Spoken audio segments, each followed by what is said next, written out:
नमस्कार. आयुष्यावर बोलू काही या मराठी यूट्यूब चॅनलवर तुमचं सर्वांचं स्वागत आहे.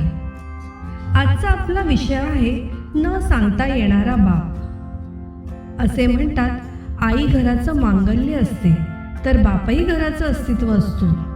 पण घराच्या या अस्तित्वाला खरंच कधी आम्ही समजून घेतलं आहे का? वडिलांना महत्त्व असूनही त्यांच्याविषयी जास्त बोललं जात नाही किंवा लिहिलंही जात नाही. कोणताही व्याख्याता आईविषयी जास्त वेळ बोलत राहतो. संत महात्म्यांनी आईचंच महत्त्व अधिक सांगितलेले आहे. नेहमी आईबद्दलच चांगले बोलले जाते, परंतु बापाविषयी फारसे कुठे बोलले जात नाही. ज्या लोकांनी साधू संतांनी बापाविषयी सांगितले त्यांनी पण तापट, व्यसनी, रागीट स्वभावाचा आणि मारझोड करणारा बाप असेच सांगितले आहे. आईकडे अश्रूचे झरे असतात, परंतु बापाकडे संयम, सहनशक्ती असते.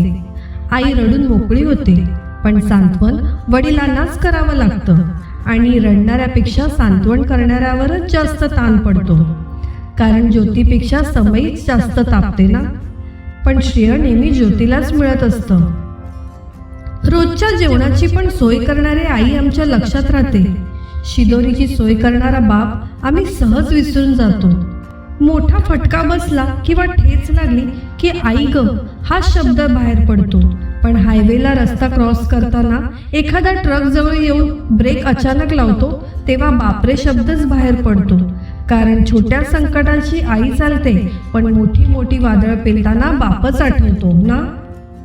कोणत्याही मंगल प्रसंगी घरातील सर्व मंडळी जातात, पण मैताच्या प्रसंगी बापालाच जावं लागतं.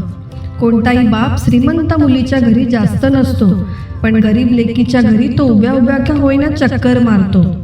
तरुण मुलगा उशिरा घरी येतो तेव्हा त्याची आई नाही तर बापच जागा असतो.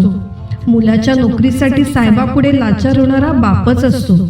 मुलीच्या स्थळांसाठी उंबरठे झिजवणारा बापच असतो. घरच्यांसाठी स्वतःची व्यवस्था दडपणारा हा बापच असतो.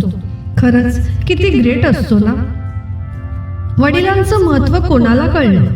लहानपणीच वडील गेल्यावर अनेक जबाबदाऱ्या खूप लवकर पेलाव्या लागतात, ज्यांना एक एक वस्तूसाठी तरसावं लागतं. वडिलांना खऱ्या अर्थाने समजून घेते ती म्हणजे त्या घरातली मुलगी. सासरी गेलेल्या अथवा घरापासून दूर असलेल्या मुलीला बापाशी दूरध्वनीवर बोलतानाच बापाचा बदललेला आवाज एका क्षणात कळतो. मुलगी बापाला जाणते.